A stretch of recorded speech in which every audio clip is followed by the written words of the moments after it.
Have you ever wondered about the risks of selling put options? If so, you've come to the right place. Now, you may have seen my videos about how to sell put options to generate, weekly or monthly income that I published way back in 2021. And maybe even my advanced video on selling put options. I mean, together they got hundreds of thousands of views. But I realized I never covered the risks of selling put options, and that changes today. In this video, I'll discuss the risks of selling puts, whether or not it's safe to sell put options, and if selling put options is a good idea. I'll also discuss ways to reduce the risk of selling puts, like which put options to sell and which strike prices to choose. That way you have the best chance of a winning trade. And as a bonus, I'll even explain how to use an option screener to help you find winning trades week after week, month after month, so you can start making money selling put options, not losing money. And I'll even cover what to do if a trade goes sideways. So stick around because you're about to learn a lot about put options today. Now, before I get into it, I want you to know that I am not a licensed financial or investment advisor.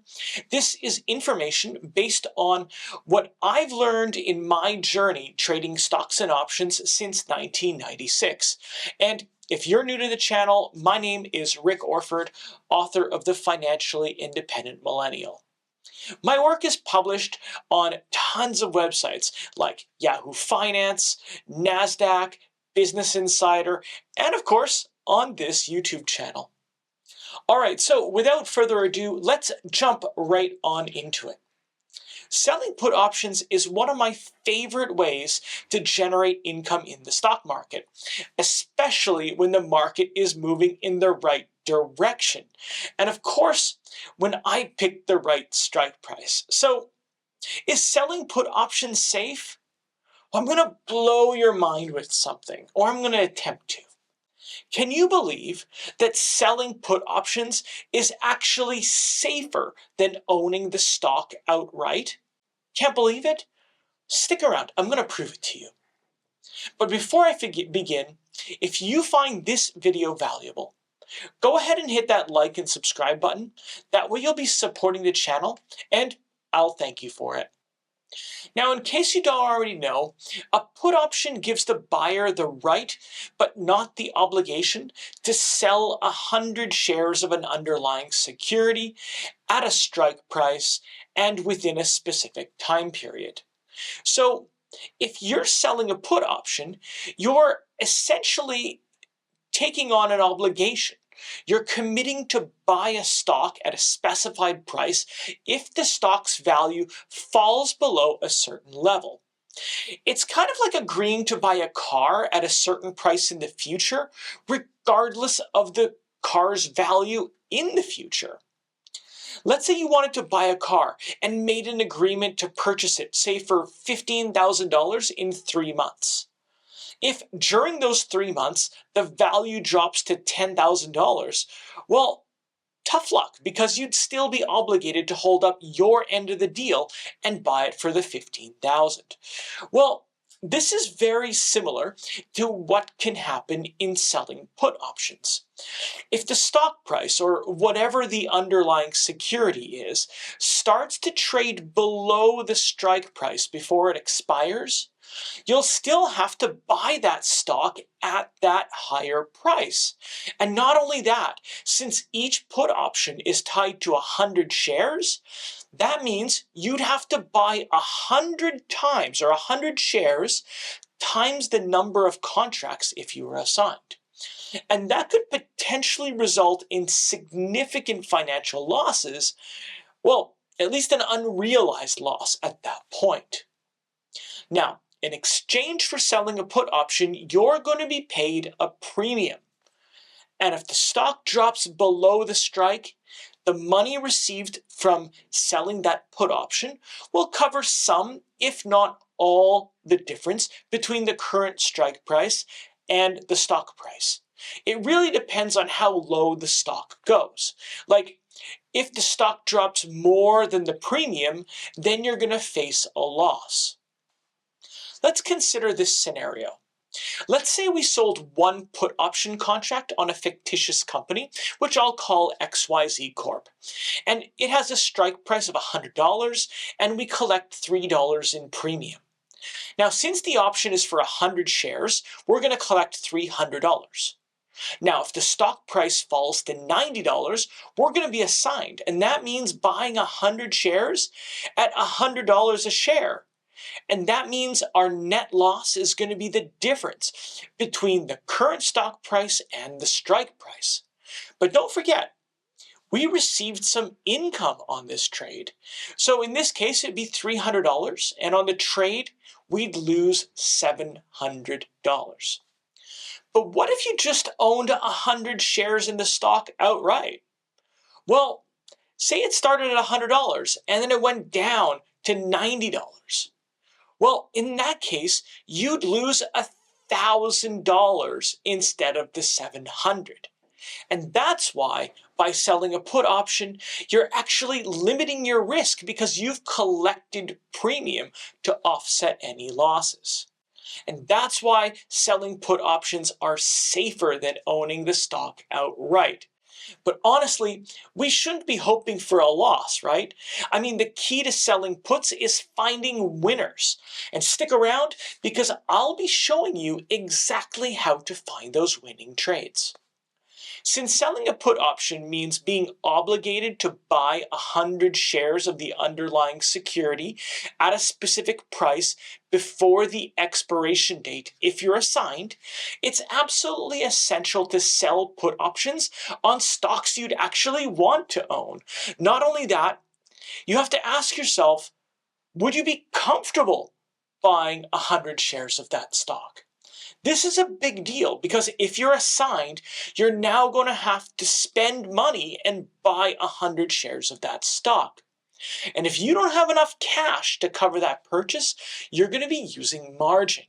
And margin can be a double-edged sword. Now, I don't want to scare you. I mean, there's risk everywhere we go. Even walking across the street could be risky.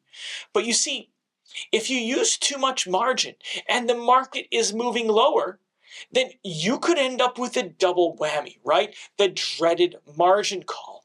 And if that happens, you'll be forced to either deposit money in your brokerage account or sell some of your positions. Actually, if you read your brokerage agreements, you may even find that your broker can retain the right to sell any of the positions in your account for you without any prior notification. And that could result in some significant tax consequences. So when selling a put option, you need to have enough cash available to buy those shares. And if margin has to be used, you don't want to use too much, as over leveraging can lead to even further losses. And that leads me to my next point. When is the best time to sell put options? Since put options are a bearish trade, the safest time to sell put option is when markets are moving up. Actually, if you can time the market right, you'll likely to be able to do very well by selling puts after the markets hit a bottom.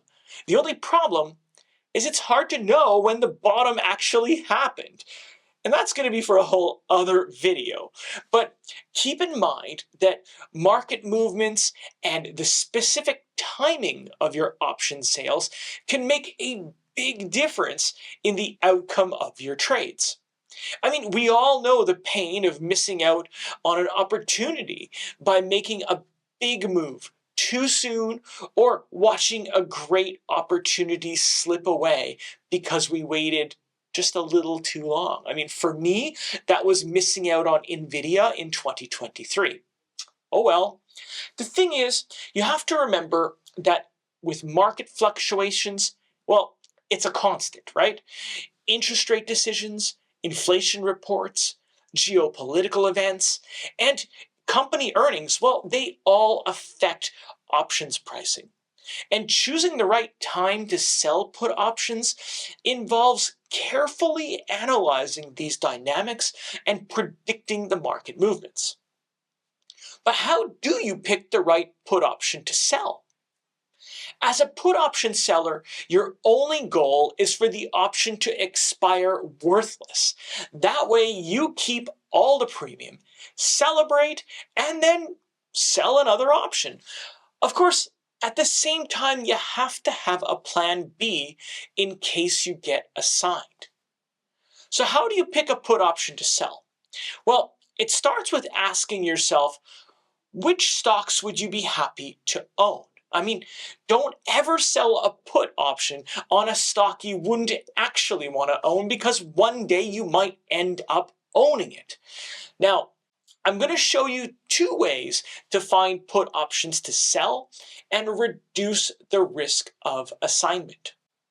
The first is a very quick and dirty way that involves something called delta. Delta is one of the options Greeks that tells us the amount that an options premium will move in relation to a $1 increase in the underlying security's price. For put options, the delta is also always displayed as a negative number because, with all things being equal, if the stock goes up by $1, the premium will go down by the amount represented by the delta. Have a look at this options chain on Microsoft. Now, we all know Microsoft is a quality technology company, and they've made a ton of noise because of their investment in OpenAI, and of course, due to how popular ChatGPT has become. So here we can go on barchart.com and we can check out this options chain. And as you can see, there's other Greeks as well. There are theta, gamma, vega, and rho. And if you want to know more about those and how to incorporate those into your options trading, well, you can check out this video up here. But I think the most important options Greek to consider when selling a put option is the delta. Well, at least that's the first one to check. So here, I picked the May 17th options chain. It's an option that's going to expire in about 2 months from the time of this recording. And this tells us a ton of information about the options. But like I said, I think the most important part is the delta. Now, before I move forward, I assume that you know about options moneyness. These here are out of the money options, ones that have no intrinsic value, and these are the ones that we're going to want to sell. We're going to focus on these. But in the money options, however, well, these are the ones that have intrinsic value. And if you sell a put option that gets in the money, well, you're more than likely going to be assigned. And we want to avoid that. So if you don't know about options moneyness or you want to know more, by the way, you can check out this video up here. Okay, so as a put option seller, you'll want to sell out of the money put options. Next, I want you to look at the delta. Notice here the $455 strike price. Well, this is in the money because the stock price is lower than the strike price. And here it is. It says minus 0.88631. This means that for every dollar that the stock moves up, the premium will go down by about 88 cents. But not only that, you can also infer that there's about an 88% chance that this option will expire in the money. And what's your goal of selling put options? To have them expire out of the money. Well, don't believe it? Well, let's go to the other end of the options chain. And here we see the $360 strike price, and the delta on this one is minus 0.13. So for this option, the chances that it'll expire in the money is only about 13%. In other words, there's about an 86 or 87% chance that if you sold this option, it would expire out of the money and you'd be able to keep the premium. And in this case, the premium is $363 per contract. Now, if you're a little less risk adverse and you're comfortable with taking on a little more risk in exchange for premium, well, you could look at the $370 or $375 strike price. The higher the strike, the higher the premium, but that also means the higher the risk. Now, if you're going to start selling puts, I suggest getting your feet wet with as little risk as possible. Get some quick wins. But remember, you could be on the hook to buy 100 shares for each contract you sell, and that can mean a lot of money. But what if you don't have a large account?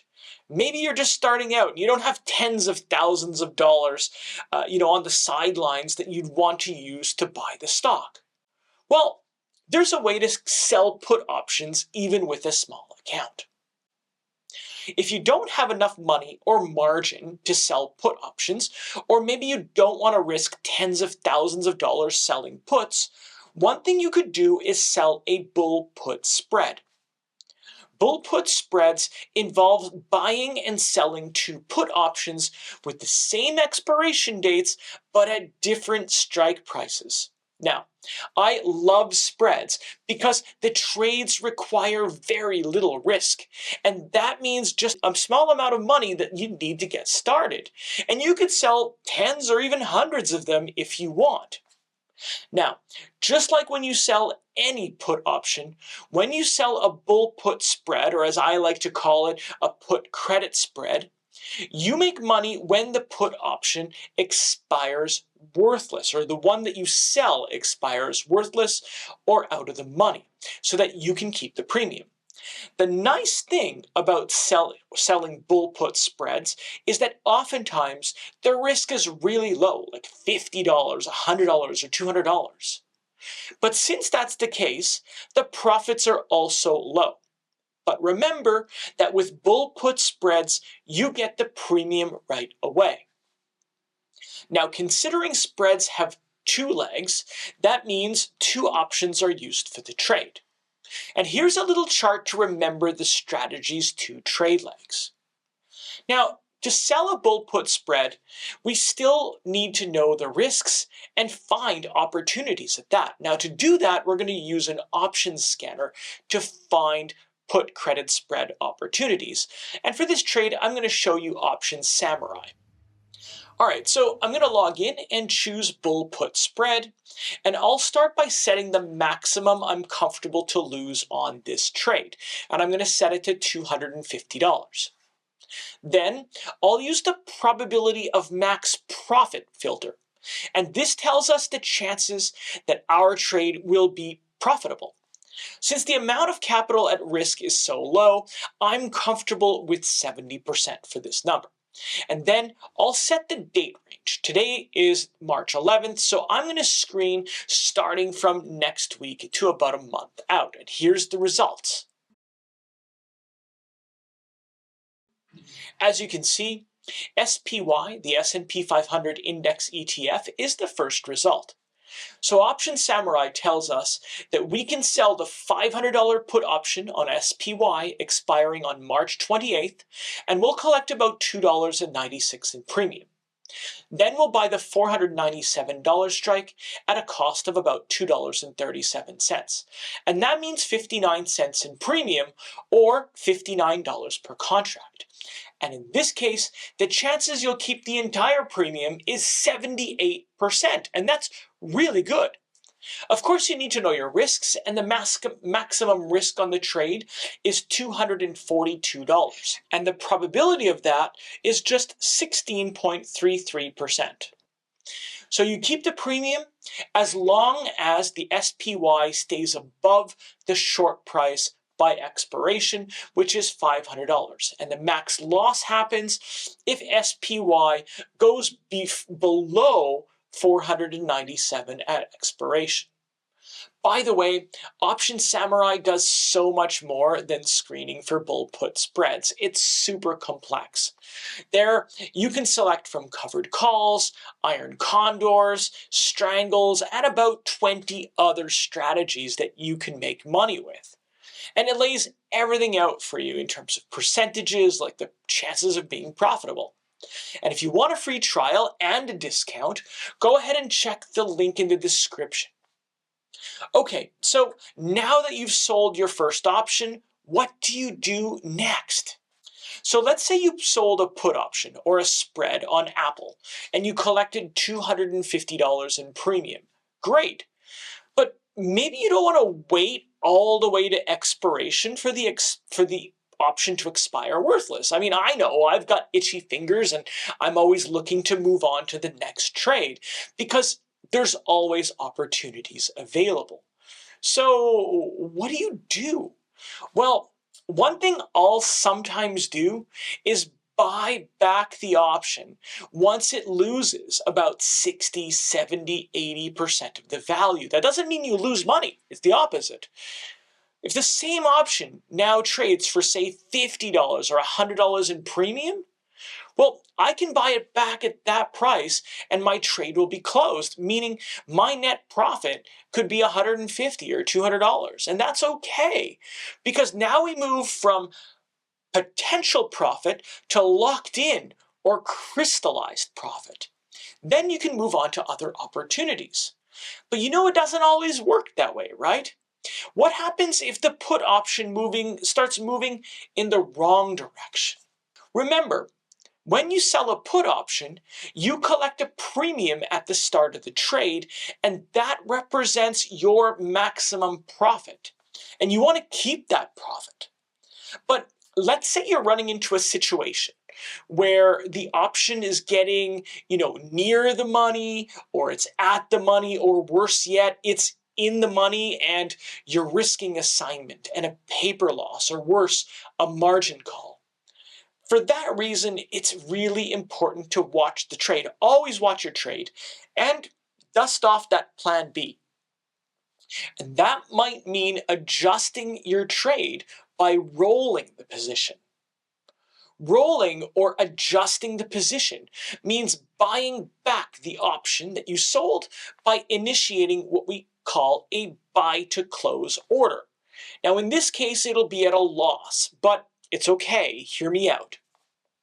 In your brokerage, you'll select the put option along with the ticker, expiration, and of course the strike price. At this point, the option is going to be more expensive than when you originally sold it. In other words, it's going to cost you more to buy it back than what you initially received for it. And once you bought back the option, you can then sell another one. And the premium received on the new option will now offset, at least partially, the losses that you incurred in closing the option. Now, in many cases, you can actually profit here even more because, well, it all depends on what's happening in the market. And some folks, they call this the wheel strategy because you can do it again and again and again until the option expires worthless. And I say it's an effective way to fix a broken trade. But what happens if the stock drops so fast and you get assigned? Well, first, I want to set you at ease. Only about 7% of all options trades ever get assigned. And this is because most trades are closed out before, just as I explained, before expiration. But let's say you do get assigned. If you followed this video, you'd be the proud owner of 100 shares times the number of contracts sold of a stock or ETF or underlying security that you were happy to own. And you got them at a discount using cash in your brokerage account, right? Actually, experienced traders often sell puts as an advanced strategy to not only generate income, but also acquire stocks at lower prices. And it even can lower the entry point. Now, if you're assigned the underlying stock, well, it'll likely be worth less than you paid, and that's okay. You can either sit tight and wait for it to go back up, you can collect dividends on it if they pay it, or even sell covered calls on it. But be careful. Like put options, if you sell covered calls, you'll also be at risk of assignment in the other direction. Because with a covered call, the risk is that your stocks could get called away.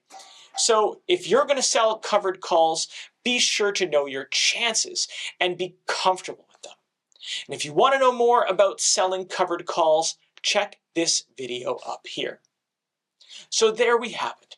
Selling put options is actually less risky than owning the stock outright, and it can be a way to buy stocks at a discount and get paid for it. But you need to be aware and comfortable with the risks and what you're getting yourself into. If you're assigned, you need to be comfortable knowing that you bought stock less than it was worth today, but you got paid for it. And that's the key. Investors who sell cash secured puts, meaning they have the cash to buy the stocks, will fare much better than those who rely on margin alone. That's because if you're assigned, it's entirely likely that the broad market has gone down, or at least the sector has gone down. And if you're relying on margin, well, you'll have a lot less, or you might have a lot less, which means you might have to sell stock at a loss. I hope you enjoyed this video, and as usual, feel free to ask any questions in the comments and I'll happily respond. In the meantime, thanks so much for watching, and I'll see you in the next video. Bye.